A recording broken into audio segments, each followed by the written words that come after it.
32nd meeting of the House of Commons Standing Committee on Access to Information, Privacy and Ethics. As everyone will remember, that this is the ongoing meeting that started on April that this is a continuation of the April the 30th meeting, which was a continuation of meetings that preceded that. And so, colleagues, today we're picking up where we left off with Mr. Fergus having moved an amendment to Monsieur Fortin's motion. Mr. Fergus, it has been translated and circulated to all members. I believe that all members should have received that in their email. I'll return it to Mr. Fergus. I have reviewed it and do believe that it's close to inadmissible, but I do believe that we will proceed with it because it is probably as close to inadmissible as it possibly could without being inadmissible. So I will rule that it is permissible for us to debate this amendment. So Mr. Fergus, will return to you. You had the floor when we last met, and if you want to speak to your amendment to the motion, just for the edification of other members, Mr. Fergus is on the speaking list, followed by Monsieur Fortin, followed by Mr. Carey, followed by Mr. Dong, Mr. Angus, Mr. Barrett, Ms. Latanzio, Ms. Shanahan, Mr. Dong, Mr. Sabera, and back to Mr. Barrett. Mr. Fergus, we'll turn the floor over to you. Merci beaucoup, Monsieur le Président. Thank you very much, Mr. Chairman. I appreciate your good judgment with regard to the receivability of the amendments to Mr. Fortin's motion. Indeed, there were 3 elements I wanted to cover. As I explained in my remarks last Friday, and as you implored me to do, well, several of you implored me to put down in writing my comments, what I wanted to do was indeed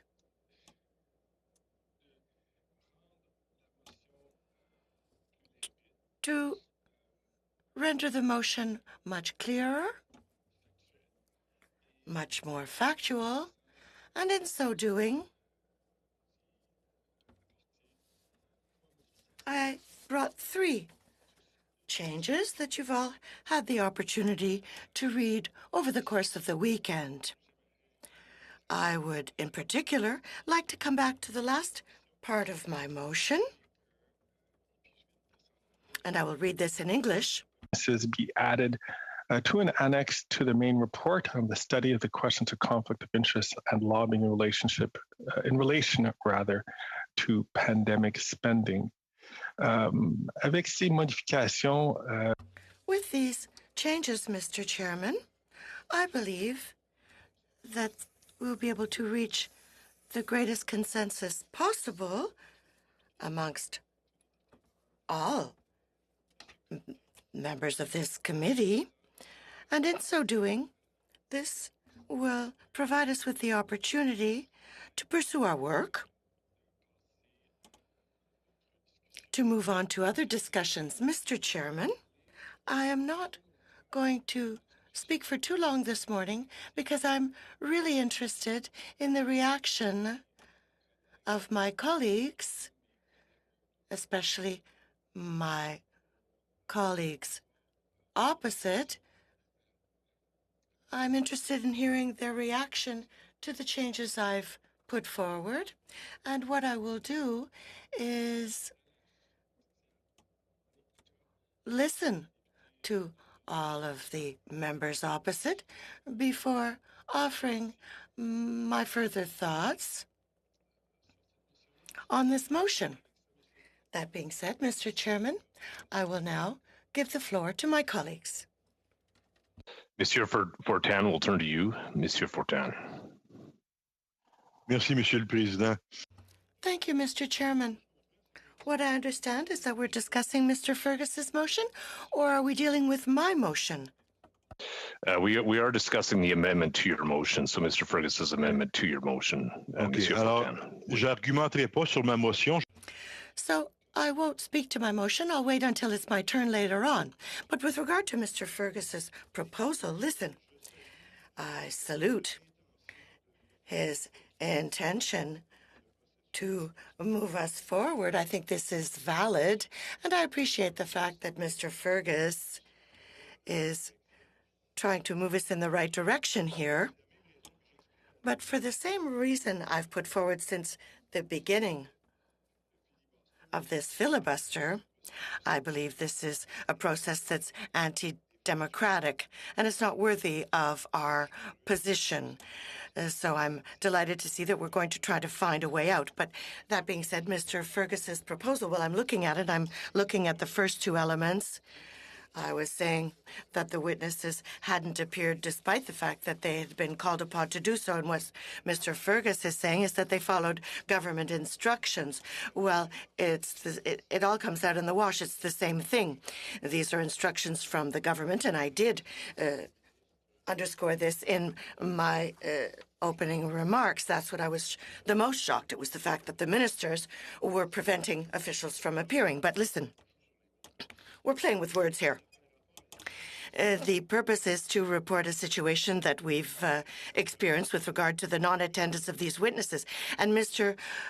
Fergus is recommending that we not report to the House, that simply we express our dissatisfaction in a report. I can't accept this. It's rather going to be included in an annex, and that flies in the face of my intent with my motion that I tabled with the committee. So I disagree with Mr. Fergus's proposal for that very simple reason. With regard to the rest, I could live with points 5 and 6 as suggested by Mr. Fergus, but point 3, it's an impossibility for me to approve of it. It flies in the face of my motion. It's something altogether different. Thank you, Mr. Chairman. Thank you, Mr. Fortin. We'll turn to Mr. Carey. Thank you very much. Thank you very much, Mr. Chair. And I think Mr. Fortin stated things quite accurately. I just wanted to take this opportunity to say I would like to see our committee move forward. So I do appreciate Mr. Fergus' attempt, but I think as Mr. Fortin said, it really doesn't reflect the reality. I think he was quite accurate in his original motion. Mr. Chair, and I'm just like to say I'm getting a little frustrated because I'm seeing this filibuster more as a procedural tactic to avoid accountability and continue a cover up in the WE scandal. We're seeing it at PROC, we're seeing it at National Defense with the sexual assault issues. And for me, we do know that the Liberals would like to engineer an election. And the sexual assault issue, for example, they knew in 2018 before the last election that this was going on, but they hid it from Canadians. And it makes you ask the question, what else are they hiding? Coming from Oshawa, before the last election, the auto sector was extremely important, and it still is very important to us, but they negotiated a CUSMA deal, and they said it was a better deal for automotive. Well, we found out from Global Affairs and other reports, it was actually a hit of $1.5 billion to the auto sector. So my big concern here is we have to be accurate. The Liberals want to do everything they can so we don't talk about their scandals, but we have to be accurate. The House of Commons, they directed us to do this, and our colleagues deserve the right to have a response in the House of Commons. So for that reason, unfortunately, Mr. Chair, I won't be able to support Mr. Fergus's motion, but I do appreciate the attempt, and I will cede it to my next colleague to discuss this. I don't want to dwell too long on it. Thank you, Mr. Carey. Mr. Dong, we'll turn to you. Thank you, Chair. Good morning, colleagues. I was looking at my clock. Last time I debated on this motion, it was less than 15 minutes. So I will follow that trend. I'll keep it short today as well. I've been listening a lot to my caucus colleagues as well, to my opposition colleagues on this motion. And so I would like to offer my observation and perhaps some suggestion. First of all, I'm sure for Ms. Shanahan and other members that's been on this committee since the beginning of the session would have concluded that there were times that it feels like we're in a deadlock on issues. To me, it's like a ball of tangled fishing line that we have to kind of untangle before we can move on. And there were times that felt hopeless going back to last summer on this specific topic. But eventually, through amendments, through discussion at the committee or in camera, things worked out. And I think concessions were made by both opposition and governing parties. I think I like what I've seen here, the good intention shown by Mr. Fergus. I also want to point out the fact that the House Leader's Office, the Liberal House Leader, issued a statement or letter, however you want to call it, in responding to Mr. Barrett's motion in the House. So there is nothing inconsistent from that letter presented to the House, to all members. It's an open letter to what exactly happened following that letter. So in terms of reporting back to the House, I guess, the only thing we need to report on is that it was consistent with the government's statement or position from the beginning on this specific motion. So that's why I agree that it could be included in the report at the end. And also I want to, just humbly remind everyone here that we had a choice of which study or which study to move on to discuss, to work on. Unfortunately, we decided, and I'm not going to talk about what happened in camera, but unfortunately, we decided to move on this one particular motion, and that's where we stuck. So I think it's time for us to kind of, I used the weekend to reflect on the work I've done last week. I think it's time for us to think about it and see if we can work out a solution so we can move on. There isn't a lot of meeting left before we hit another break. So I strongly encourage my colleague opposite to consider this amendment. Maybe there's another sub-amendment they want to propose, but I think that's a good intended good solution for us to get out of this current situation. Thank you, Chair. Thank you, Mr. Dong. Mr. Angus, we'll turn to you. Thank you, Mr. Chair. I'm growing very concerned because I remember the last round of filibusters that sucked up the equivalent of 20 meetings, something I've never ever seen before in my parliamentary career, that much time on a committee that is supposed to do serious investigations could be so monkey wrenched. I'm very concerned we're in that situation again. It was just a little over a week, maybe 2 weeks ago, that we had met and we'd all agreed that we were going to extend the Pornhub study by one meeting with witnesses and then report it to the House. In the middle of that meeting, Ms. Shanahan shut the opportunity for those witnesses to speak down by claiming she wanted many more witnesses. Now, Mr. Sorbert is saying how many more witnesses he wants to bring. They're sending a message that they want to drag that study out. And I think they want to drag that study out because it's become clear that the Liberal government is not interested in applying the legal codes that exist regarding Pornhub. And I think if we report that to the House, it will be problematic for the Attorney General. So they'll drag that out. In terms of the WE study, I think we need to get this done. My Conservative colleague now wants to bring Elder Marquez. I have no interest in hearing from Elder Marquez, but I feel I'm stuck between a rock and a hard place, between the Liberals who want to drag one study out that we'd all agreed to be done, or my Conservative colleagues who want to continue to drag the WE study out. We had all agreed that we were going to make a priority of the issue of facial recognition technology. I've pretty much given up that that's something my government colleagues are interested in following up, because with 12 meetings left, do they really want to report to the House on the findings on the WE scandal?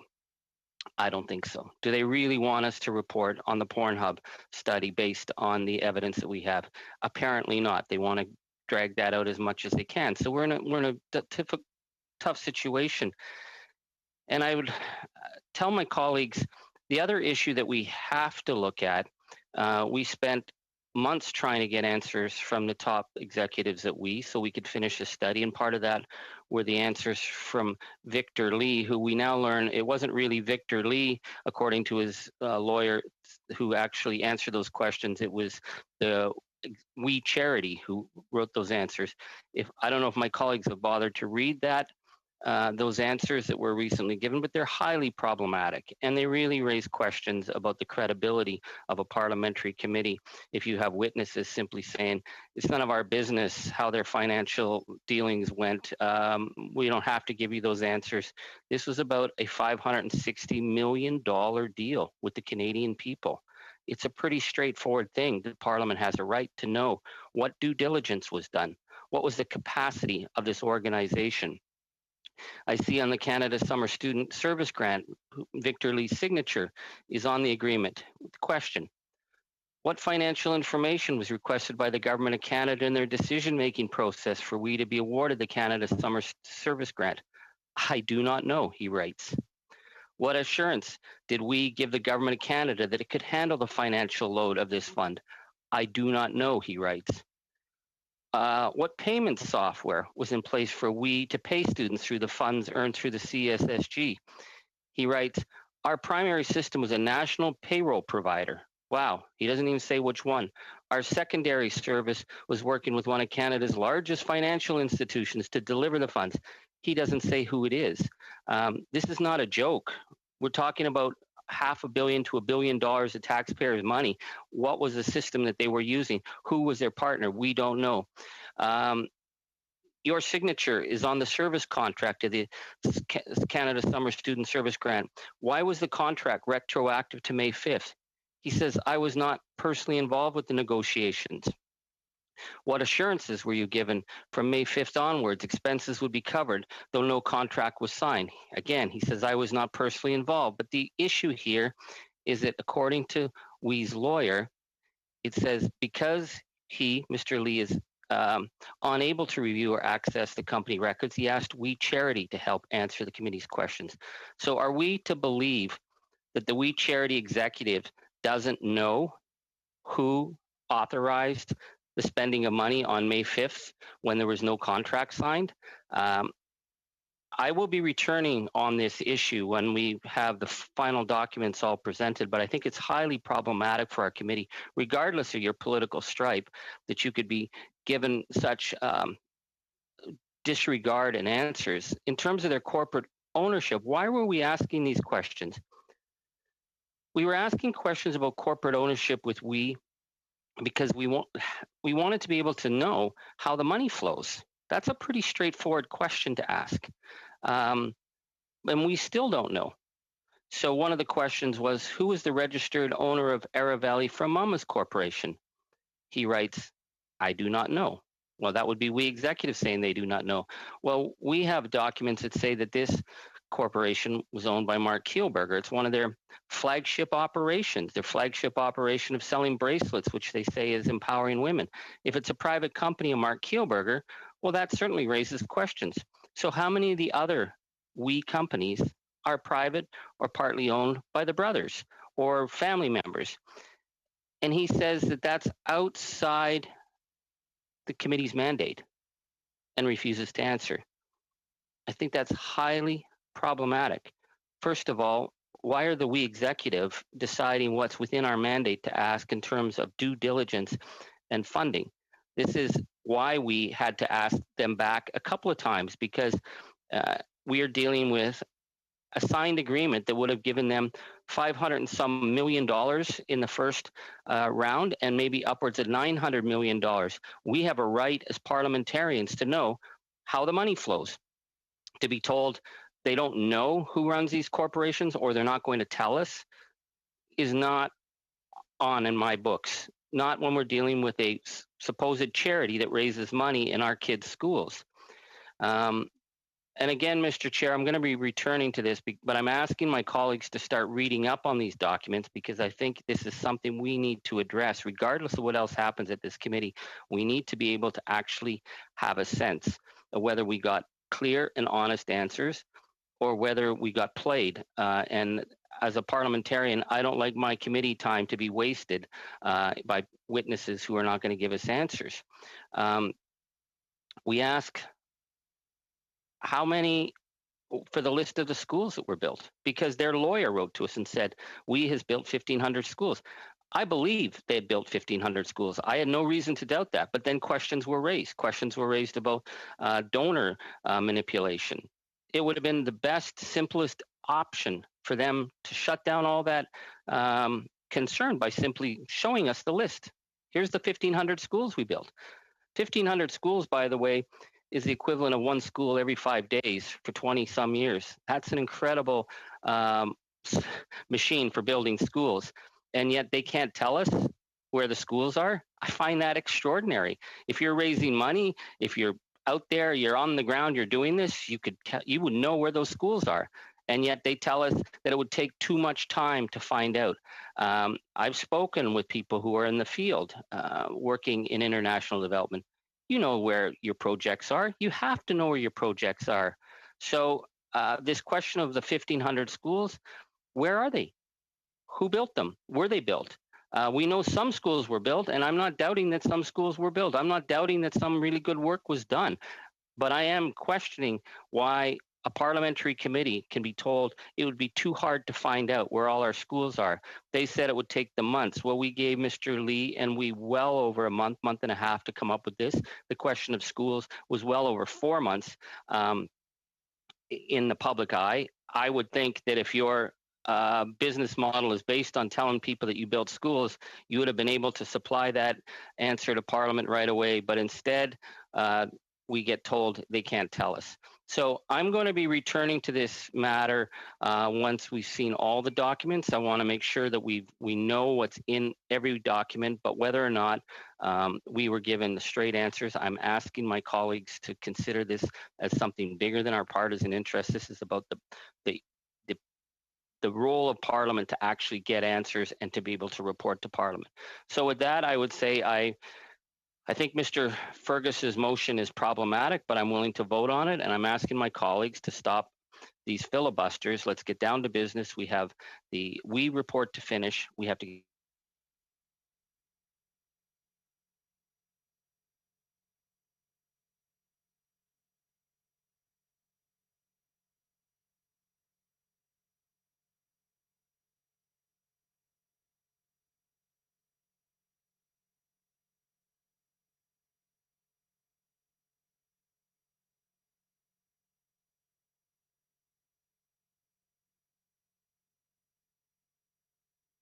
to voting to the amendment. Mr. Fergus does oppose that. Is there... Monsieur le Président, point d'ordre.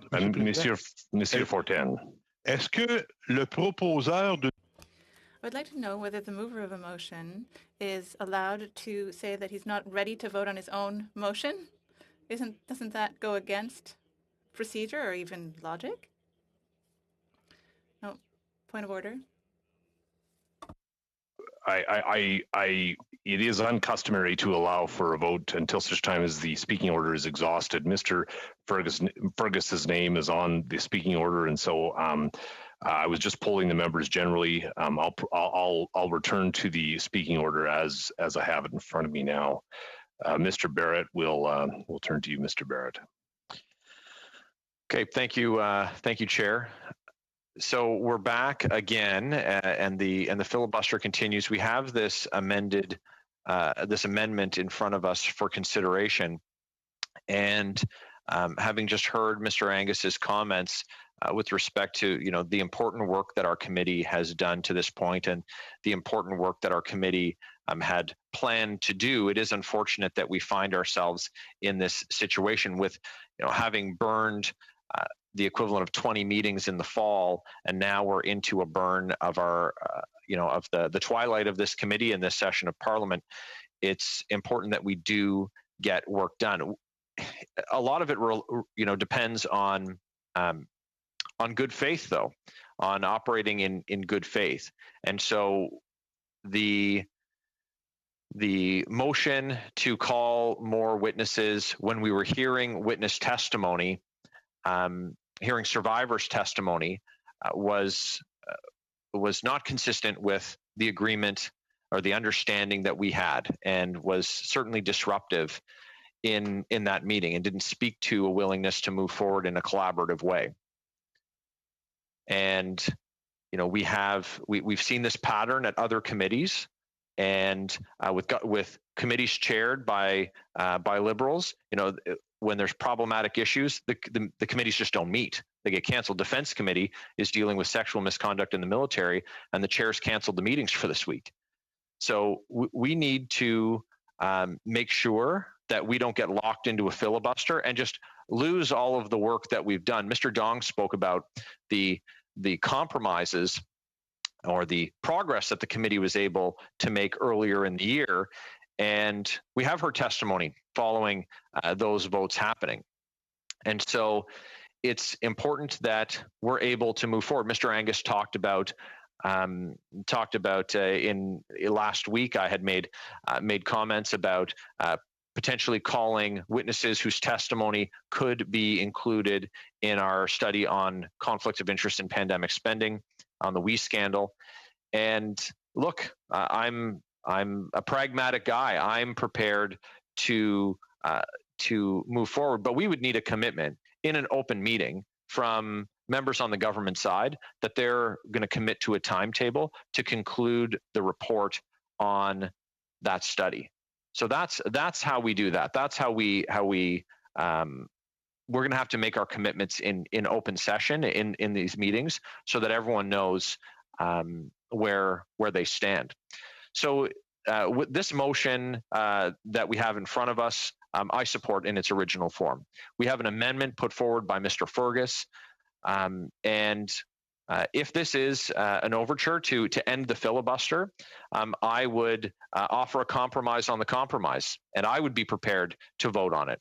And so I would move a sub-amendment, Chair, that number 3 in the amendment be deleted. And I'd like to speak to that. Okay. I think that's simple enough to proceed. Members can get the sense of what that is. The deletion of point 3. We'll return to you, Mr. Barrett. So, Chair, the intent here is that we've adjusted the language, which speaks to Mr. Dong's concerns that he raised in his previous intervention, and obviously addresses concerns that Mr. Fergus has. What this would do is adjust the language per point 1 and point 2, and then allow it to be reported to the House forthwith. And that satisfies the point that Mr. Fortin raised in his intervention. And so this is in its amended form. And look, like I said, I supported Mr. Fortin's motion in its original form. But let's go with a bird in the hand and forget about the 2 in the bush. And we can all get a little of something that we were looking for here. And so I would encourage members to allow. People have lots to say. We've had lots to say over the last several meetings. So let's allow the sub-amendment, amendment, and main motion to come to a vote today. And then on Friday, we can get back to the work. We need to hear from the commissioners on supplements, on sup estimates. We need to give further instructions to our analysts. They've commenced their work. It would be wonderful to see the fruits of their hard work and their professional work be examined by the committee and then tabled in the House. We've got a dozen meetings left, including today, and so let's not wipe today's meeting off. How many we have left. Let's make today's meeting count. We can have 3 votes in fairly quick succession, and still allowing time for interventions from members on all sides. And I'm prepared to obviously support the sub-amendment, the amended motion, and then we can get on to the important work our committee does.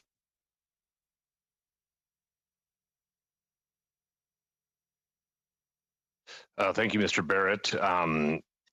I'll poll the room as to if or not there's a desire to vote on the sub amendment. We just so that colleagues understand, we've got the sub amendment now, the amendment, and the main motion. Once we've gone through this, there's no desire for that, so we'll continue down the speaking order.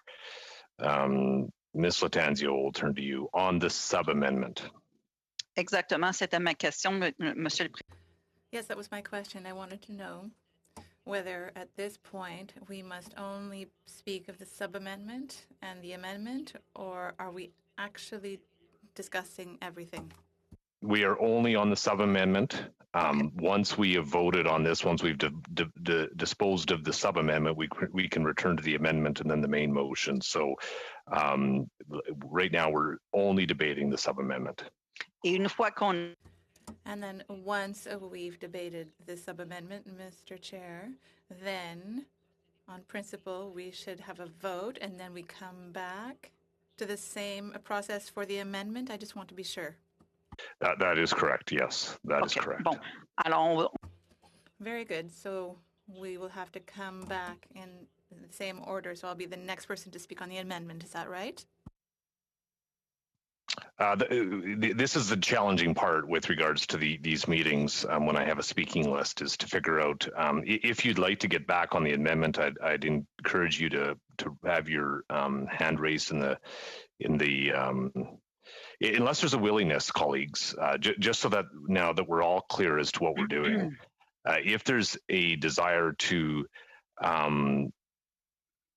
move away from this speaking order, this was a speaking order that was started originally on the motion, and so now I know that there's members that may want to speak to the motion, the amendment, or this, but not necessarily the sub amendment. And because we are only discussing the sub amendment now, okay. I think it'd probably be best to find out how many members would like to speak to the sub amendment. By physically raising your hand, could you? Okay, so it looks as though, Ms. Latanzio, you'd like to speak to the sub-amendment, so I'll let you have the floor. I was giving you the floor. Yeah, you gave me the floor. I just want to know if you want me to go both on the amendment, sub-amendment, or just the sub. Okay, that's fine. It's only the sub-amendment, but you will cede the floor by debating on this point. And then I'll get back on the list for the amendment. I got it. I'll raise my hand again. And I will be, and just so that colleagues all know, I will be very restrictive in terms of where debate will go. This is only on the sub-amendment. Okay. Donc, j'ai bien saisi. Okay, so I have understood. Thank you very much for your clarifications, Mr. Chair. So on the sub-amendment now, so I understand from my colleague that he would like to delete the third amendment presented by Mr. Fergus on Friday. But I have no problem with reporting to the House because we have that obligation to report to the House. And I also know that there was a vote taken in the House and we have to report back with a report saying what happened in the committee. I think that where the impasse is, Mr. Chair, is in the wording of the original motion where there is a reference to displeasure.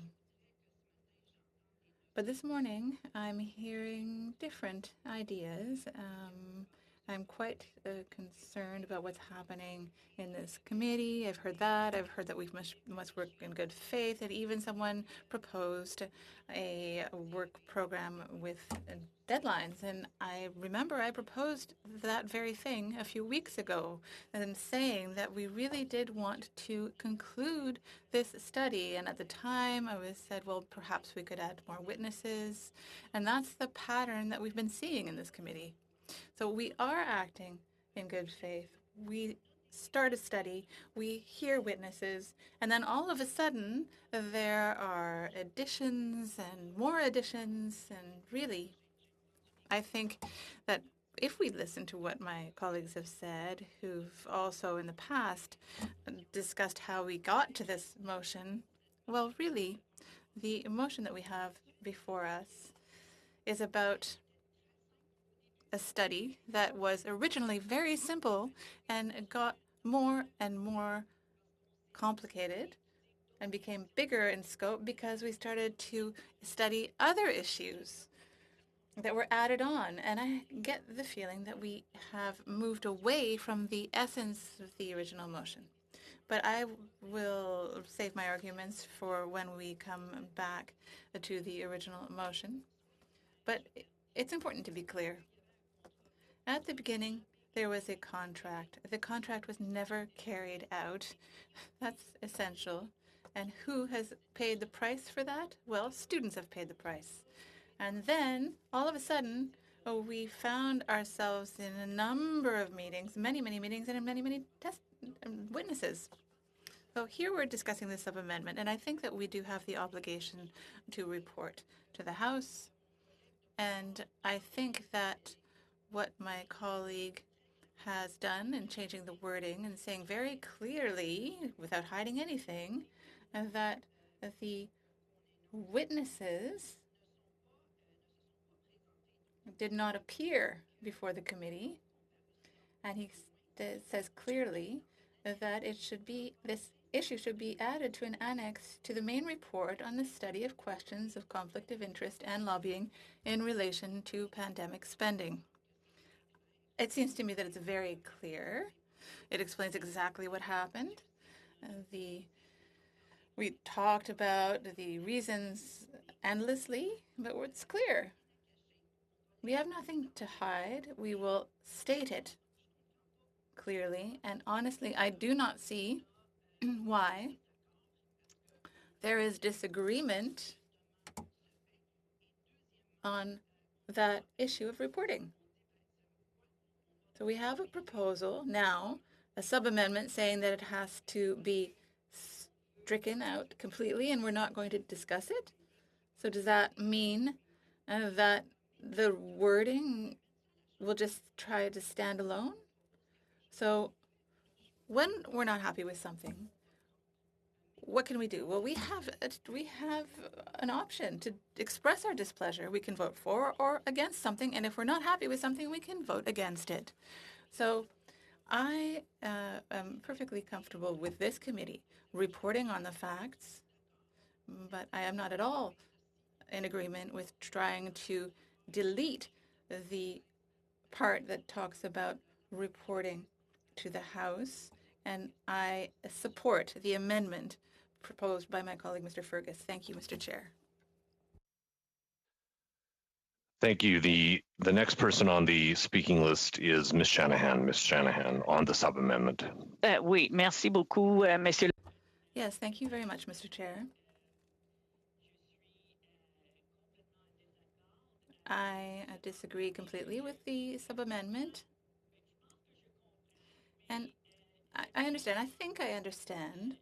But I would like to hear from the other members of the committee on this. But what is the intention here? Why would we delete the last part of the amendment, which in no way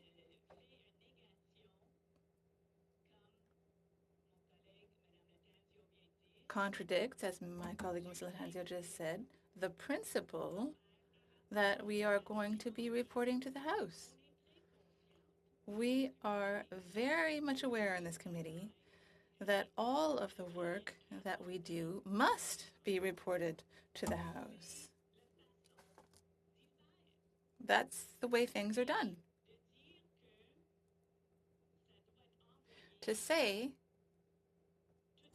that it should be sent alone, like a declaration to the House, completely denies the context of the motion underlying all of this. I would like to remind the committee what the substantive motion was. It was on November 16th, 2020, that the committee decided to adopt the motion to conduct a study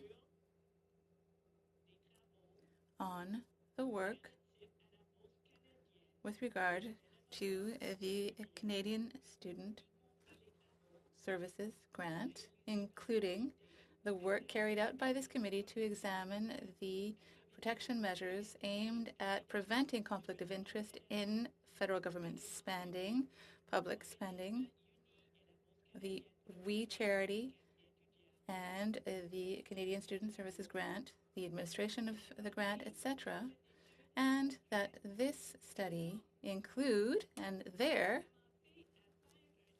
we started to list the witnesses one after the other. There was a lot of debate within this committee on the witnesses, and I remember that there were some witnesses that were taken off the list because some colleagues here in the committee said, rightly so, that it didn't make sense to call certain witnesses. And other witnesses were included, including Mr. Frank Baylis, the former Liberal member, Mr. Ron Jameson, who is the owner of a company with regard to the contract to purchase medical equipment. And when I hear Mr. Carey, my colleague, who says, well, what are the Liberals hiding? Well, Mr. Baylis came to this committee. Who's hiding what? But I just want to remind you that we are speaking that the debate with regard that we're undertaking right now is with regards to the sub amendment. So, it seems as though you're looking to debate the original motion. In fact, it is a sub amendment, so it's a striking of number 3 from the amendment, and so I'd encourage you to return to the debate with regards to the sub amendment. You will have an opportunity to speak to the amendment or the main motion later on, but right now it is the sub amendment that we're debating. Merci, Monsieur le. Thank you, Mr. Chair. But in fact,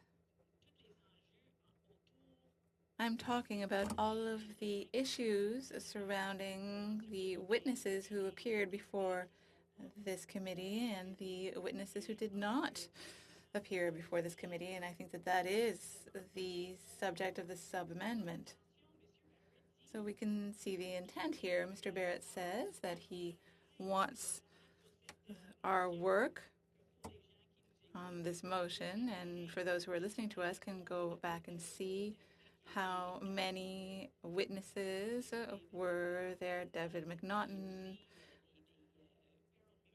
and Peril Muter.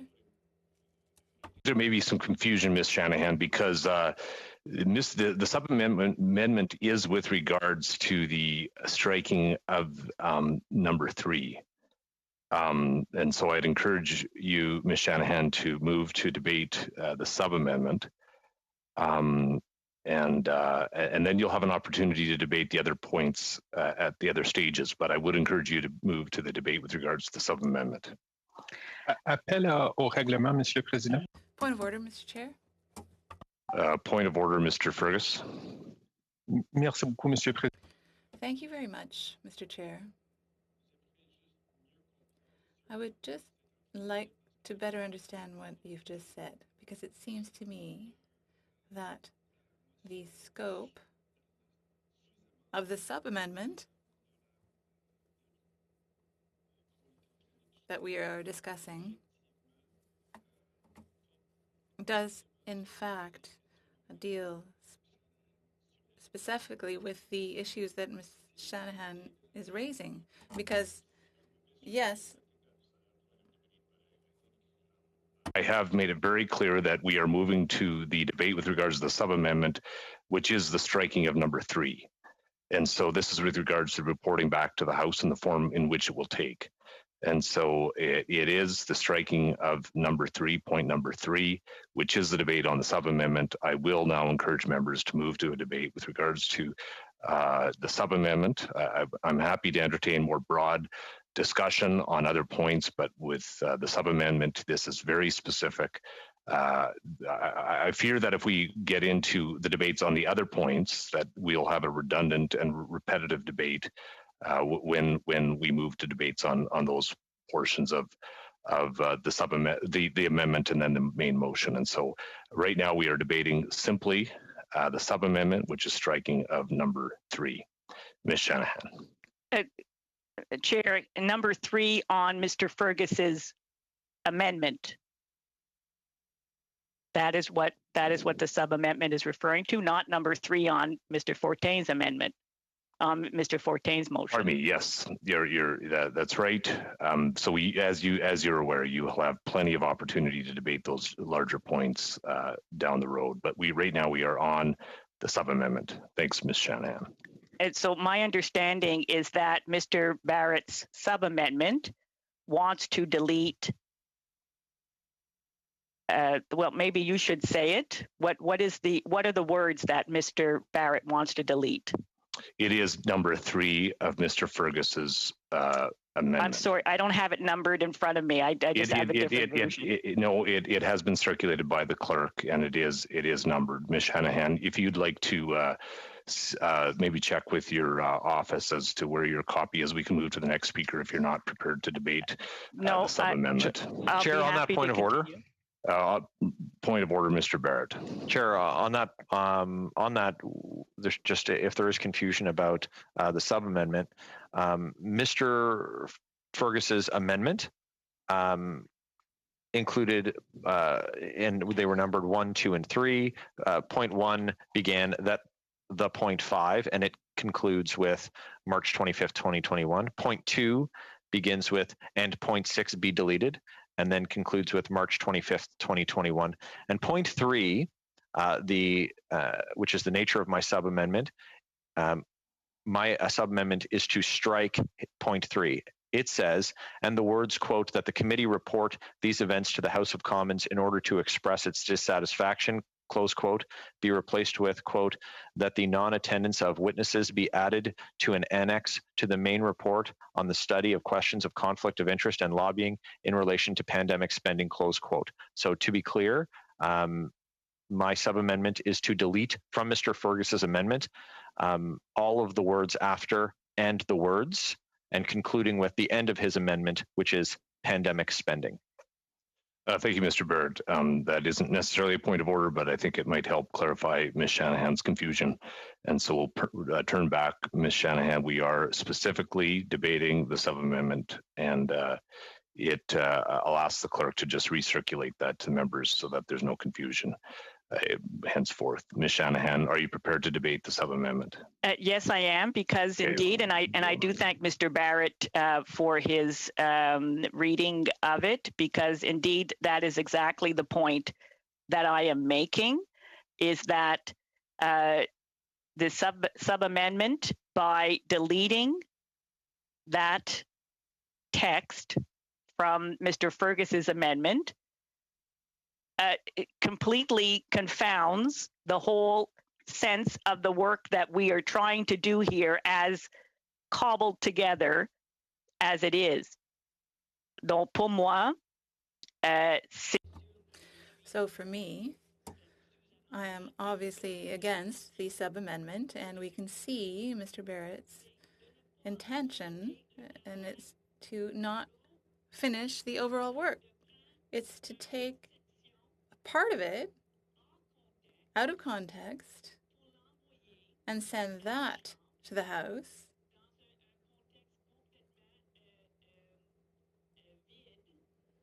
without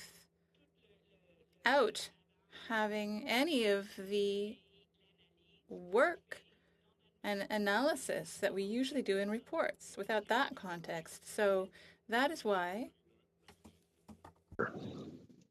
Chair, just looking for your guidance on if it is, in fact, parliamentary for a member to impugn the motives of another member. So Ms. Shanahan made comments specifically to deal with what she believes my motives are, and I'm not sure if it would fall within the realm of acceptable parliamentary language or behavior. Just looking for your guidance, Chair. Well, thank you, Mr. Barrett. I wouldn't encourage it. Obviously, it isn't for me to probably rule one way or another, but it's an encouragement to Ms. Shanahan maybe to reconsider things that will bring the committee into disorder. Ms. Shanahan. Justement, Monsieur le Président. Mr. Chair, we had already talked about possible solutions to the situation we find ourselves in. Suggestions were put forward to say that the 3 witnesses did not appear before the committee, and you heard me at length on why it was completely appropriate to have them not appear. And for me, it's one thing to state something and quite another to have the context surrounding that statement. So, the committee has the capacity to include the analysis and a description of why the 3 witnesses who are employees were directed to not appear. It's completely logical to instead have had the ministers appear before us to provide testimony on the details of the issues at the origin of our motion on spending on the pandemic.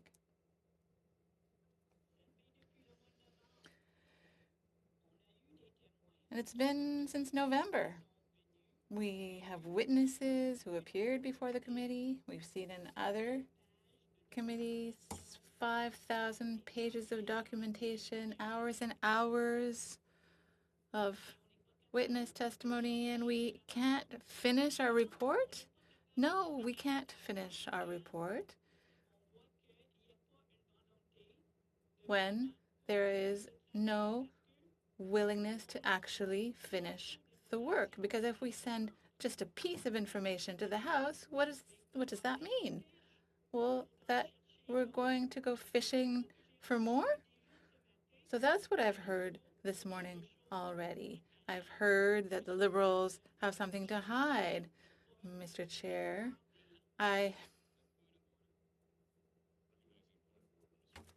if I'm looking at the sub-amendment, it's to just report to the House. It has no references to fishing expeditions or conspiracy theories. I know conspiracy theories are very popular in the public right now, and maybe with Ms. Shanahan, but it's not in the sub-amendment as far as I read it. Can we move to a vote? Thank you, Mr. Angus. I have again and again and again asked Ms. Shanahan to return to the debate with regards to the sub-amendment.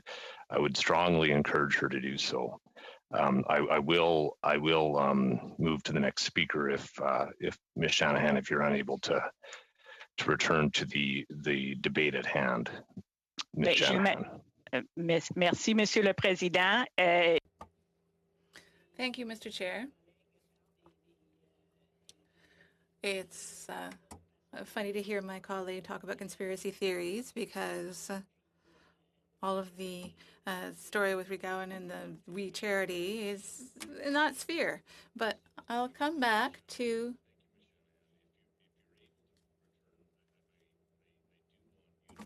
the debate with regards to the sub-amendment. Otherwise, I will move to the next speaker. Monsieur le Président. Mr. Chair, thank you for your patience. But I find that this whole issue of witnesses, why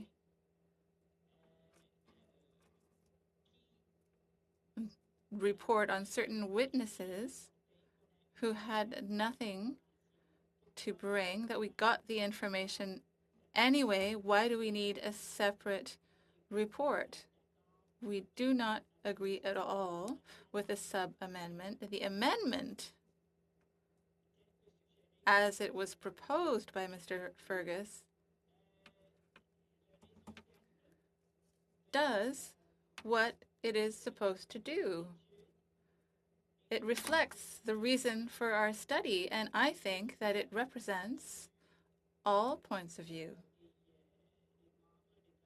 of the members around the table.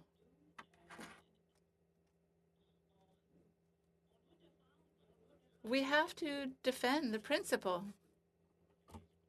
Mr. Barrett. Chair, on relevance, the witnesses were referred to the committee by an order of the House. This was not a decision of the committee to invite the witnesses. So to conflate the two is not relevant to the issue of having the witnesses appear, nor to the sub-amendment that is being proposed.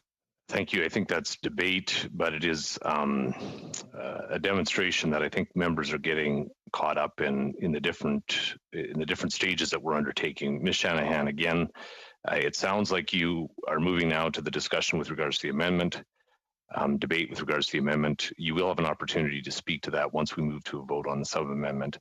Is there? I think that having exhausted the discourse and moving on to a different subject, Ms. Shanahan, you're demonstrating that you probably completed the debate with regards to the sub-amendment. Is there anybody else who would like to speak to the sub-amendment, not the motion at hand, but the sub-amendment or the amendment? Chair, Chair. Pardon me, is this a point of order, Mr. Barrett? Yes. I would endeavor to offer, I've heard two speakers from the Liberal side express an unwillingness to support the motion, and so I would offer that because the motive that is suggested is that this is in an effort to circumvent advancing the conflict of interest in pandemic study to the House and reporting it to the House, and that there's an ulterior motive. I would offer respectfully to the chair that I would withdraw my sub-amendment if all parties would agree to a timetable to report the study to the House. So I would withdraw my sub-amendment with unanimous consent of the committee if all members would agree that over not more than 2 meetings, we could report the conflict of interest in pandemic spending study back to the House. So that should alleviate a concern about ulterior motives, Chair. Do I have unanimous consent for Mr. Barrett to withdraw his sub-amendment? Point of order, Mr. Fergus. Mr. Warkentin, thank you very much for choosing to sound us out on this issue. In a very serious point, what Mr. Barrett has proposed, if you can please give me a couple of minutes to just consider this. I'm trying to understand the full ramifications of what he is proposing, and I would just like a couple of minutes just to, without the pressure of an immediate determination, which as you're doing it, and I compliment you on trying to find a solution to keep this going. But could we have a couple of minutes just to consider the proposal of Mr. Barrett rather? Okay. Well, as we seek to move to a solution, I will suspend the meeting to allow for members to discuss. I will suspend for 3 minutes, so that puts us. So in 3 minutes, I'll call this meeting back to order. Meeting suspended.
is there unanimous consent to do that?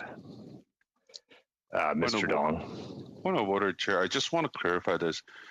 Is there any way that we can have Mr. Barrett, I don't know, in the form of a motion and a form of amendment, sub-amendment to amendment to, because what he's proposing is, I think is pretty pretty smart, and it probably will get us moving along.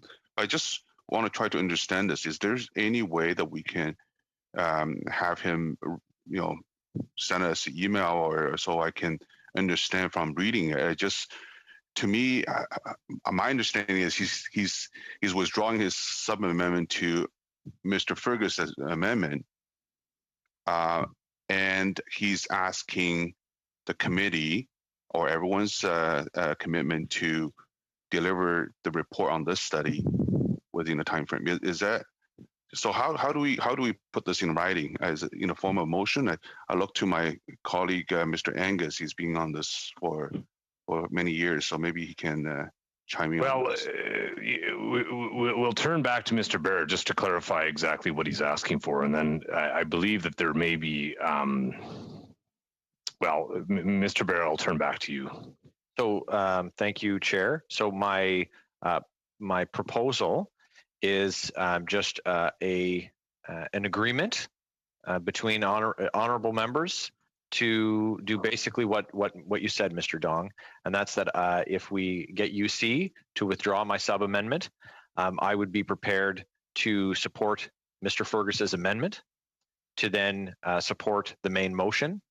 But to do that with a view that members of the committee agree that we would dedicate the next 2 meetings to send our final report on the conflict of interest in pandemic spending study, meaning that I wouldn't put forward a motion, and my colleagues in the official opposition, we'd agree not to put forward another motion for more witnesses to include in that study before the conclusion of those meetings. So we would put it behind us in a week, provided the analysts have had enough runway.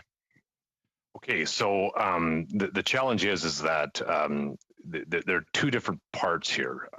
For Mr. Barrett to withdraw the motion, his sub-amendment, all that is required is for unanimous consent of the members. Now, the second point in terms of the timeline would require an agreement of all members, and that would be in a motion. My sense is that Mr. Barrett's his own support for his suggestion is contingent on the second part, and so unless I get a sense from committee members that that there is a willingness to proceed on both points, I think it's probably pointless to continue down the road of seeking unanimous consent on part, but not on the condition that would result in the unanimous consent. Mr. Fergus, I see you indicating. Well, first of all, Mr. Warkentin, thank you. I know this is not normal parliamentary procedure, so I appreciate you recognizing me on this. I would like to ask just a further point of clarification of Mr. Barrett, because he had mentioned the importance of, an agreement amongst honourable members, which I'm quite happy to do, and I'm always willing to encourage. Did I understand him correctly that he would, if we were to agree to provide him with unanimous consent to withdraw his sub-amendment, that he would then vote in favor of the sub-amendment, that's correct, that he would be supportive of my amendments to M. Fortin's motion? Of all of the amendments? Mr. Fergus, I'm seeing by an indication of a hand that Mr. Barrett is indicating support for that. Okay, so point of order on this? Mr. Angus. I think this is a sign that we can work together. I am very suspicious though, because we had an agreement on Pornhub for one more meeting, and that got completely blown out of the water by the Liberals. So I don't really have a lot of trust for them right now. I'd like to have an assurance that we are actually going to start to work more focused on the agreements that we have made, and we can start to put these issues behind us.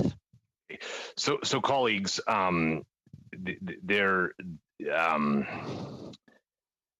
there is a couple of things. Number one is we I don't want to blow anything up here in terms of what I see as a pending agreement. There is an issue in terms of the technical capacity to produce a report, translate a report, and report it back to the House within 2 days. So I just want to warn members that even if we move down this road, that there may be some additional delays just in terms of the technical side. But having said that, I do like the idea that members would agree to a time frame and an outcome. And so what I think we'll have to do is suspend the meeting to allow for something to be put into writing. This is right now we are outside of the if there's a general support of the committee, we can move outside of the speaking order to allow for this. And I will take generally a sense of agreement of, as long as nobody's resisting it, I'll just accept that that's unanimous consent to proceed in this way. Yes, and so, point of clarification, though, Mr. Angus. Chair, just because my understanding was 2 more meetings is that we're wrapping it up. I don't think we were expecting that we'd have a report done in 2 meetings because okay. Our analysts are extraordinary, but it would probably wouldn't be the best report. But that the maximum of 2 meetings to wrap all the extra pieces of this report up, so we're done. They have their instructions in that time. Is that my Chair, Mr. Sabera, before we suspend, so that something get into writing, Mr. Sabera. Chair, this is the first time I've spoken at this meeting, and I just wanted to speak to Mr. MP Angus's comments. I hope we can get as quickly as possible to the Pornhub MindGeek study and get that done and get the WE study done. We have lots of work to be done, Charlie, and I'm in full agreement with everything you've said today in terms of the intentions, Charlie. So I'm here, I'm listening, and I want to thank Mr. Barrett for putting this forward. Thank you, Mr. Sabera. I think that we're getting a lot of agreement here, and so what I will do is we will suspend for. I think it would have to be probably 10. Well, I'll give 7 minutes. And then I'd ask 10 minutes. We're giving 10 minutes. And Mr. Barrett, I'd ask that members of all parties work together to have something that might be a collaborative outcome. And we'll have to have that translated and circulated. And so our time, as much time as you can, as soon as you can provide it to the clerk, I'd ask that you provide that to the clerk, the text, so that it can be translated and distributed. We'll return in 10 minutes. We'll suspend the meeting now. Meeting suspended.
Sub-amendment, I have a speaking list that still exists, and so Ms.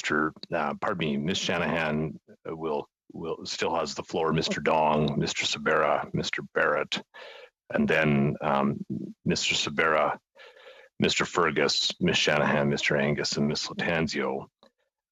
If there is a point of order, Chair. Recognizing a point of order, Mr. Can I would like to withdraw my name off the speaking order to speed things up. Thank you, sir. Thank you. So Ms. Shanahan and Mr. Dong, I have before Mr. Barrett. Mr. Barrett,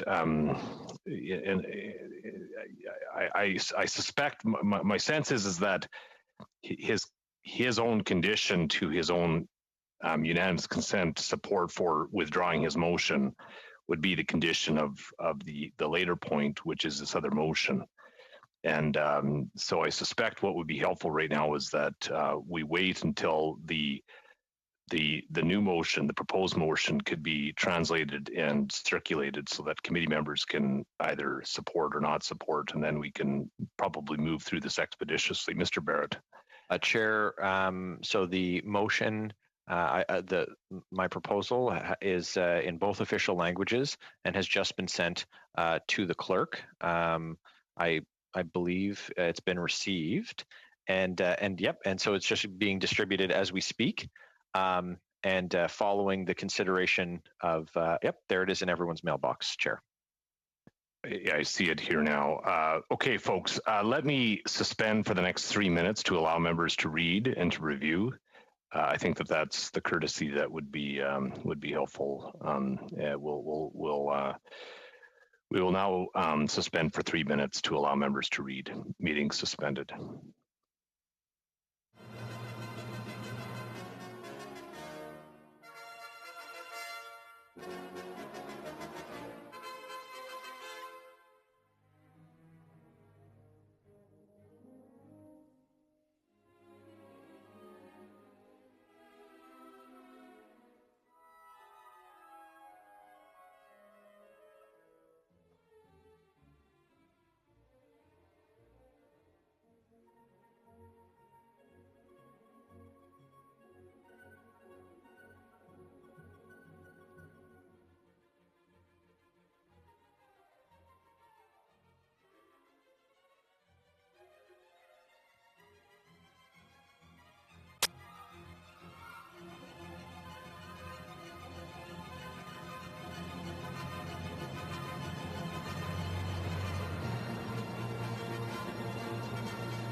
My speaking list right now, I have Ms. Shanahan, Mr. Dong, and then Mr. Barrett.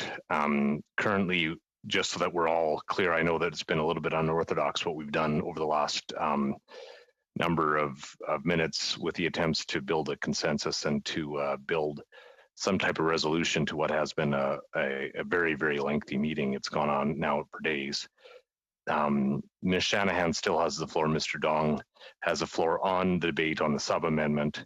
I suspect that Mr. Barrett is not able to move any motion until such time as he actually has the floor. And so I'll turn to Ms. Shanahan.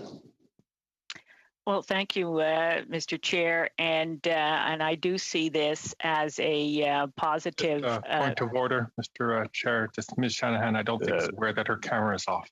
Oh. Thank you, Mr. Fergus. Ms. Shanahan, yes, your camera is off. Mr. Sabera's camera is off as well. Very good. Okay, Ms. Shanahan. All right, very good. Yes, so I think this is a positive development, and I certainly welcome it, and I think it's a sign of what we can do in this committee. And so I have nothing further to say, in that I welcome this development of the removal of the sub-amendment by Mr. Barrett. Mr. Dong. Thank you, Chair. I don't have much to add, but I do agree with Mr. Angus' point. Maybe we should check with the analyst or the clerk, see if it's possible for to meet these deadlines. And I see that the report has to be completed by June 1st. So I just want to double check on that. I think the time is quite reasonable, but I just want to double check if it's possible for them. Thank you. I do. We'll turn to our analyst now. Ryan, I don't know if you want to jump in. I see that your hand is raised. Thank you, Chair. So the analysts have drafted a report based on the proposed draft outline that was distributed to the committee a few weeks back, but I don't believe we ever received formal approval for that. However, with that caveat, if we don't receive any other evidence or other witnesses, we do have a draft report, which is fairly lengthy, and so we would have to double check with translation to see if that would be possible to have for distribution to the committee before June 1st. Okay, well, I thank you very much. I do believe that a month should allow for translation of a report, and that's what we're looking at with this suggestion. So thank you for, I know the analysts have been working to try to keep up with us. So what I'll do is, pardon me, somebody is signaling me. Yeah, Mr. Dong. Yeah, just to that point. Is this on a point of order? A point of order, Mr. No, it's just continue my. Okay, I'm gonna call it a point of order just so we can get ourselves back into some order of parliamentary procedure here. Mr. Dong, on a point of order. Yeah, just after listening to the analyst, maybe is it possible to build some flexibility on June 1st, just in case? I know it's going to be a very lengthy report, just in case that there's some hold up. But in general, I welcome the change. I'm willing to support it. But in terms of technicality, I just want to make sure that we have a fulsome report on the study. Thank you. Well, before we start the debate with regards to the motion that I suspect will be proposed here shortly, what probably the most appropriate thing to do is for Mr. Barrett to have the floor. If everyone before him cedes the floor, then we'll go to Mr. Barrett, and then we can begin a debate with regards to the motion that he may present. So I'll turn to Mr. Barrett now. And if he seeks to move this, we can maybe have a discussion with regards to it. Mr. Barrett. So, Chair, as discussed, I would seek unanimous consent to withdraw my sub-amendment based on the word of my honourable colleagues that we can expeditiously, that is today, pass the motion that's been circulated to members, with the caveat that if translation doesn't permit for June 1st, that we would be able to that the committee would be able to, of course, grant an extension to ourselves for that reporting solely on that basis. And this is just so that the committee can move ahead. So I'm going to propose this unanimous consent on the understanding that all members who seek or who support that motion support the proposal that I've made and circulated to them. So, Chair, just looking for UC to withdraw my sub-amendment to Mr. Fergus's amendment.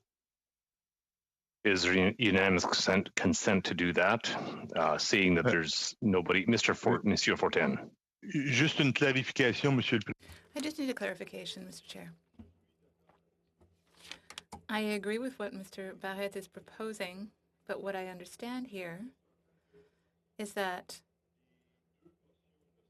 both motions, the one on the absence of witnesses and the one of the absence of diligent editing, would not be presented to the House, but would be included into the report, which will be produced at latest June 1st. Is that what we're agreeing to? The motion that it was circulated, that has not yet been moved, but I think that Mr. Barrett is seeking assurance from members that if they grant him unanimous consent, that they are that they're giving their word that they will agree to his motion that was circulated.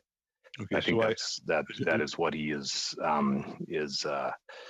seeking. Monsieur Fortin. Merci. Thank you.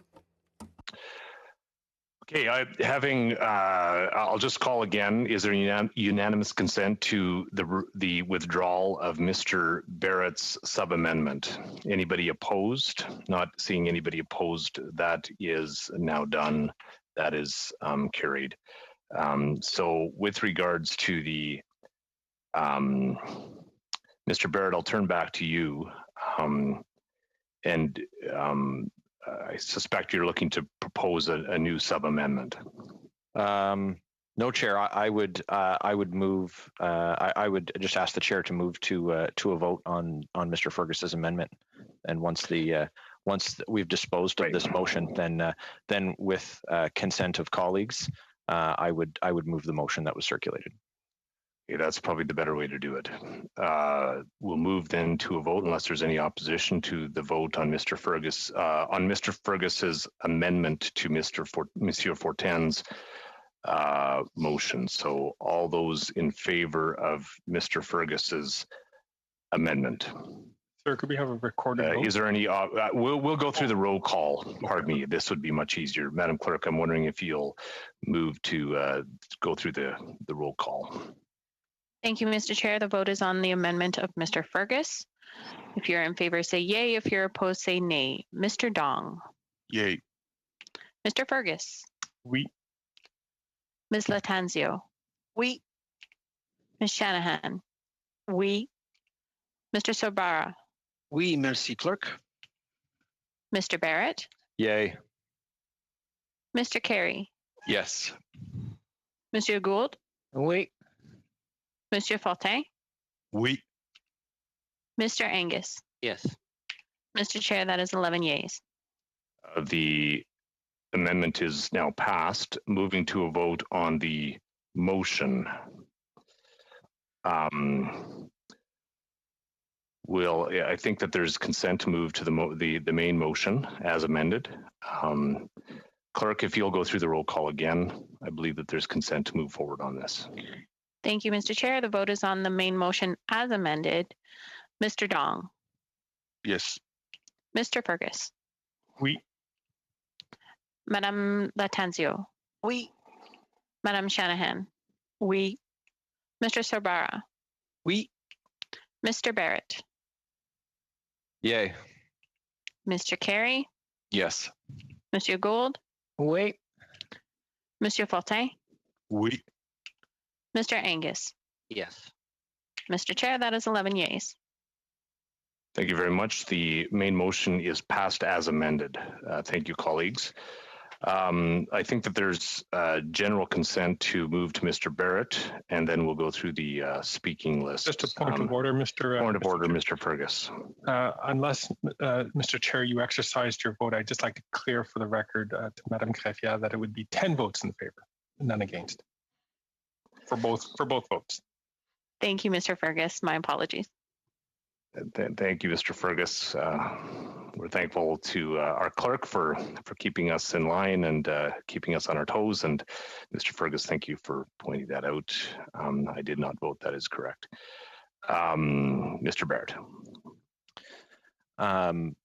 Chair, I move that the committee dedicate the next 2 meetings, May 7th and May 10th, to drafting instructions for the questions of conflict of interest and lobbying in relation to pandemic spending study, and that the committee agree to report this report to the House by June 1st, 2021, and that any outstanding documents be provided to the analysts as evidence to be integrated into the report. And Chair, that's been circulated to all members in both official languages. Okay, is there debate with regards to this this motion? I have a speaking order here of Mr. Sabera, Ms. Shanahan, Mr. Angus, Monsieur Fortin. Mr. Sabera, we'll turn to you first. Just to speed things up, I'm going to cede my floor to my colleague, MP Shanahan. Thank you, Chair. Thank you. We'll turn to Ms. Shanahan. Yes, Chair. Again, I welcome these positive developments in enabling us to wrap up the report, and Mr. Barrett indicating, because I always worry about deadlines too, knowing how translation is, often the last thing that's thought of, that we still have that. That we're working on that best efforts basis, which I think that we always do. So yes, I am agreeable to the motion before us. Thank you. Mr. Angus. I'm certainly supportive of these efforts. We do need to get this report done. The Canadian people expect it from us. We have to get it to Parliament. I would like to get this done as soon as possible. And as I said, the next thing is clear up the Pornhub MindGeek study, which is also very important. Get that to Parliament. And I would like to remind my colleagues, we did agree to facial recognition technology. So I don't know when C11 is ever going to come to our table, but we could be looking to actually get some good work done in the next few weeks. So with that, I'm ready to vote. The last person on my speaking order for now is Monsieur Fortin. We'll turn to you, Mr. Fortin. Monsieur Fortin. Merci, Monsieur le Président. Thank you, Chair. So I also welcome this turn of events, and I hope that we will see things move forward until we sign the final report. I just want to make sure that there has been nothing overlooked. I said it earlier, I'd like to say it again. I agree with this way of moving forward because I think we'll be more effective and we'll be able to look at other issues and files. But the final report will have to include and we'll have to instruct the analysts for this, will include the absence of witnesses as indicated in the motion amended by Mr. Fergus, but also the absence of producing a report which shows a diligent verification as was in my original motion, because that is important. And I understand that all of the members of the committee are in agreement to have that included in the final report. And I would hope that we will not see another filibuster when it comes to discussing the final report, and then we'll be at the end of June with nothing adopted. But in fact, I think that if we are all in good faith and we advance as we've discussed, I think that it is a very good show of democracy and a show of good faith to the people who elected us and who trust us. Thank you. Mr. Fergus. Merci beaucoup, Monsieur le Président. Thank you, Chair. Sometimes we should seize victory. We've all come together after a very contentious debate for a long period of time. I'm wondering if there's a will. I would like to move that we adjourn today's meeting.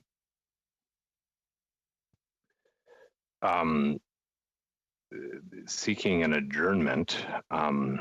Have we voted yet? We have not yet voted. This is a non-debatable. This is a non-debatable motion, so we'll move. Sorry. No, Mr. Chair. Then forgive me. I didn't realize there was a motion on the floor. So forgive me on that. I will withdraw that for the time being, because I don't want to mess around with the goodwill that we have that we've had around this table. So please forgive me. And thank you, Mr. Fergus. Okay, we'll move to a vote on Mr. Barrett's motion. Just point of order. Mr. Fergus. Pardon me, Mr. Angus. Sorry, point of order, just because it isn't been discussed, but the report does come back to us as we prepare recommendations. So we are sending it off to be prepared. It does come back to the committee, then we have to agree within that timeline to be able to meet those deadlines for recommendations as well. But that's something I just want my colleagues to be aware of. Okay, we'll move to a vote now. The motion that Mr. Barrett circulated, we'll move to a vote. Clerk, if you will go through the roll call, please. Thank you, Mr. Chair. Mr. Dong. Yes. Mr. Fergus. Oui. Merci. Ms. Latanzio. Oui. Ms. Shanahan. Oui. Mr. Sorbara. Oui. Mr. Barrett. Yay. Mr. Carey. Yes. Monsieur Gould. Wait. Monsieur Fortin. Oui. Mr. Angus. Yes. Mr. Chair, that is all votes in favor.